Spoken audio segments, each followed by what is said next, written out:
kami dari kelompok 9. Nama saya Antia Nur Misrina dengan NPF A102300179. Dan saya Revina Novianti dengan NPM A102301877. Di sini kami akan menjelaskan tentang studi kasus untuk mata kuliah Capital Market dan Business Plan. Berikut adalah kasus untuk kelompok 9. Seiring meningkatnya sejumlah investor retail di Indonesia, terutama dari kalangan Gen Z dan milenial, platform digital seperti Ajaib, Bibit, Bareksa, Peluang, dan Stockbit berperan besar dalam memperluas akses ke pasar modal. Investor kini dapat membuka rekening FX secara online, membeli saham atau reksadana hanya melalui ponsel, bahkan mengikuti edukasi pasar modal lewat media sosial. Namun di balik kemudahan tersebut muncul tantangan baru seperti perilaku investasi impulsif, misinformasi dari influencer keuangan, dan risiko keamanan data pribadi.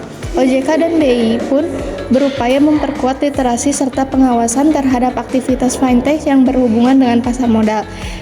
Soalnya, yang pertama, jelaskan peran fintech dalam memperluas akses dan partisipasi investor di pasar modal Indonesia. Yang kedua, analisis dampak positif dan negatif digitalisasi terhadap perilaku investor retail. Yang ketiga, uraikan strategi OJK, BI, dan platform fintech dalam menjaga keamanan dan kepercayaan investor. Keempat, berikan contoh aplikasi fintech pasar modal di Indonesia beserta fitur utamanya, misalnya Ajaib, Bibit, Bareksa.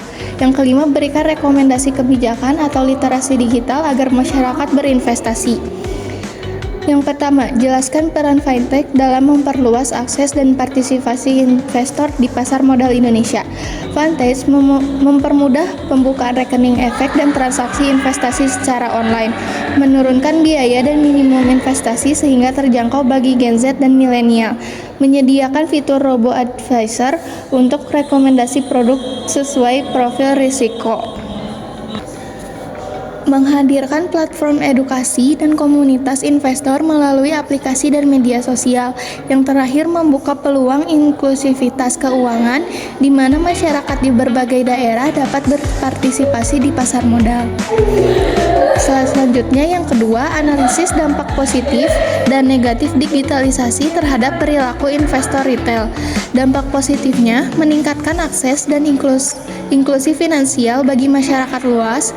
Yang kedua, investor dapat memperoleh informasi dan analisis pasar dengan cepat. Yang ketiga, fitur seperti auto invest membantu membangun kebiasaan investasi disiplin.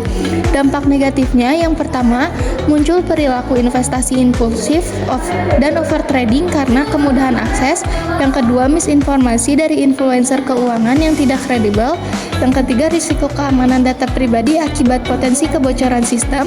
Yang keempat, rasa percaya diri berlebihan tanpa pemahaman risiko yang memadai. 3. Uraikan strategi OJK, BEI, dan platform fintech dalam menjaga keamanan dan kepercayaan investor. Otoritas Jasa Keuangan OJK yang pertama dengan menerapkan pengawasan dan regulasi fintech pasar modal melalui kebijakan POJK.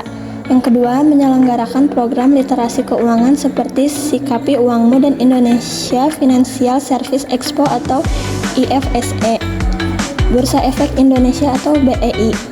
Yang pertama, dengan menjalankan program literasi dan inklusi pasar modal ke sekolah dan universitas. Selanjutnya, dengan berkolaborasi dengan fintech untuk meningkatkan edukasi dan kesadaran risiko investasi. Platform fintech yang pertama, menjaga keamanan data melalui enkripsi, 2FA, dan audit sistem berkala. Selanjutnya, dengan menyediakan konten edukatif dan transparansi biaya investasi. Selanjutnya, dengan bekerja sama dengan regulator untuk memastikan kepatuhan dan kepercayaan pengguna. Nomor 4, berikan contoh aplikasi fintech pasar modal di Indonesia beserta fitur utamanya. Di sini kami memilih aplikasi Ajaib, yaitu merupakan platform investasi digital milik PT Ajaib Sekuritas Asia dan PT Ajaib Reksadana yang menyediakan layanan investasi saham dan reksadana secara online. Fitur utamanya, yang pertama, ada pembukaan rekening efek online dan cepat. Selanjutnya, investasi saham dan reksadana dalam satu aplikasi, robo advisor untuk merekomendasikan investasi, edukasi dan komunitas investor, dan yang terakhir ada notifikasi harga dan analisis saham real time. Nomor 5, berikan rekomendasi kebijakan atau literasi digital agar masyarakat berinvestasi secara cerdas dan aman di era digital. Yang pertama, dengan kebijakan pemerintah dan regulator, diantaranya mewajibkan edukasi dasar risiko investasi sebelum mengakses produk berisiko tinggi, mengatur transparansi dan etik influencer keuangan agar tidak menyesatkan publik, memperkuat perlindungan data pribadi dan sanksi untuk pelanggaran keamanan, dan yang terakhir mendorong kolaborasi OJK, BEI, Fintech dalam program literasi digital nasional. Selanjutnya dengan langkah literasi untuk masyarakat, di antaranya dengan pahami profil risiko dan tujuan investasi pribadi, gunakan fitur resmi dan cek legalitas platform di situs OJK atau BEI, hindari keputusan investasi karena FOMO atau saran influencer, aktifkan keamanan akun atau 2FA dan jangan bagikan data pribadi. Terakhir, manfaatkan fitur auto invest dan simulasi untuk investasi yang disiplin. Kesimpulannya, perkembangan fintech telah membawa perubahan besar pada pasar modal Indonesia. Melalui digitalisasi, akses investasi menjadi lebih mudah, cepat, dan inklusif, terutama bagi generasi muda. Namun, kemudahan ini juga menimbulkan tantangan baru seperti investasi impulsif, misinformasi, dan risiko keamanan data. Karena itu, diperlukan sinergi antara OJK, BEI, dan platform fintech untuk menjaga kepercayaan publik melalui pengawasan, edukasi, dan perlindungan investor. Dengan literasi digital dan kebijakan yang kuat, masyarakat dapat berinvestasi secara cerdas, aman, dan berkelanjutan di era pasar modal digital. Sekian dari kami, mohon maaf bila ada kesalahan. Terima kasih atas perhatiannya. Wassalamualaikum warahmatullahi wabarakatuh.